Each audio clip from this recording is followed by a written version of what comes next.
Pessoal, então nessa videoaula vamos falar aí dos nitossolos, né, que são solos que acontecem nas regiões, solos mais oxídicos, que acontecem em regiões tanto de latolização quanto de podolização, né, tanto em áreas planas quanto em áreas declivosas.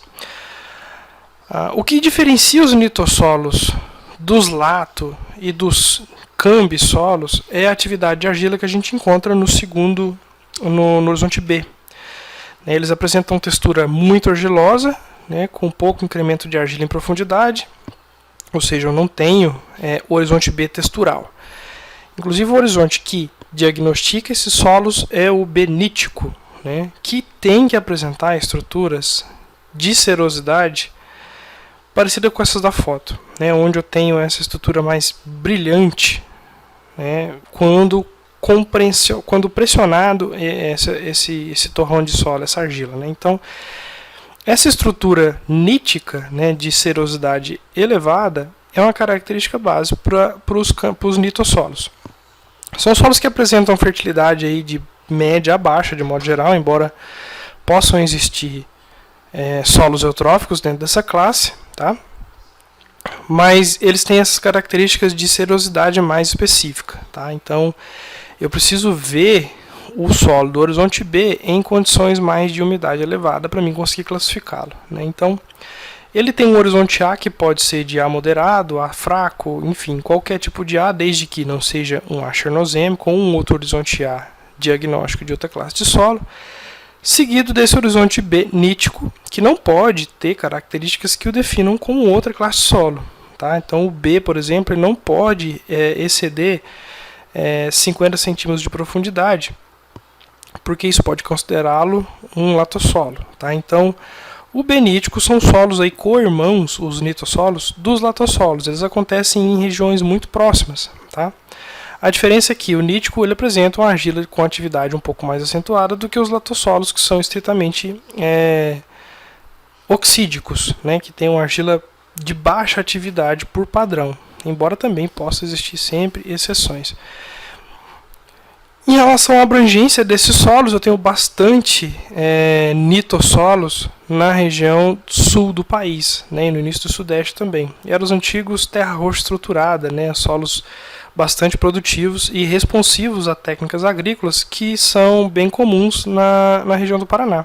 Então, são solos aí que também não apresentam restrições em relação ao tipo de vegetação ou bioma em que se encontram. Para dividir os nitossolos, aí, podemos dividi-los em 3 grupos, tá? Os nitossolos brunos, os nitossolos vermelhos e os nitossolos áplicos. Essas características são ligadas à coloração. Áplico, então, é quando ele não é nem bruno e nem vermelho, né? Para um terceiro nível categórico, temos características químicas.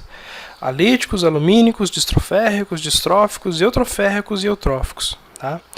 Aqui os distro, eles remetem à fertilidade baixa e eutrofertilidade alta, né? Então eu posso ter solos eutróficos e distróficos, eutroférricos e distroférricos, que se liga, além de fertilidade alta, à presença de óxidos de ferro. Alumínios e alíticos se referem aos teores de alumínio tóxico nesses solos, tá? A tabelinha. O uso agrícola desse solo é um solo bem responsivo, ele tem argila de alta atividade, embora não tenha saturação por base tão elevada, né? Porém, um solo que responde muito bem à correção e à adubação por conta da qualidade de argila que normalmente está presente nele, que é aquela argila que dá o aspecto de serosidade elevada no horizonte B. É um solo que normalmente aparece em áreas planas e declivosas, né? Raramente ele aparece em áreas de hidromorfismo, tá?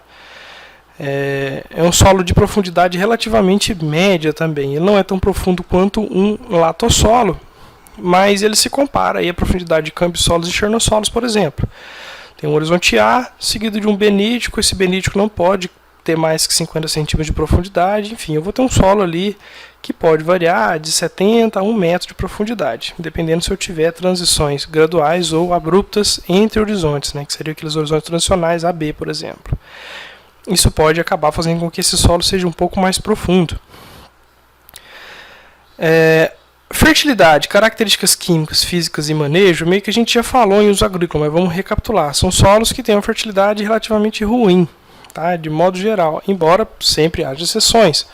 O grande tchan da química desse solo são as argilas, né? Ele possui argilas com atividade mais elevadas do que os solos oxídicos, como os latossolos e solos de predominância de caulinita, por exemplo.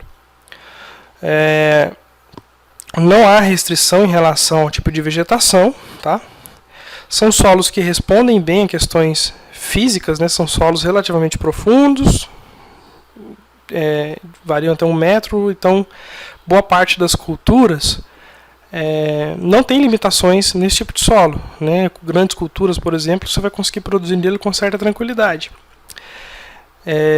Também responde bem à mecanização, tendo em vista também que eu encontro ele em áreas mais planas e declivosas, né? Em áreas declivosas eu tenho que tomar cuidado sempre com práticas de manejo, como levantamento de curva de nível e bacia de contenção.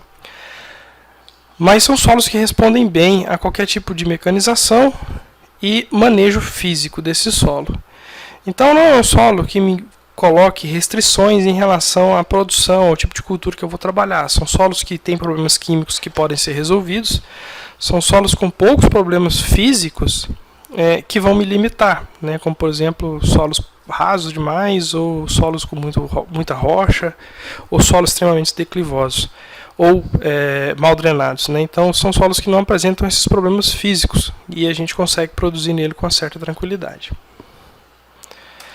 É isso, pessoal, a gente se vê então num próximo vídeo de classes de solo.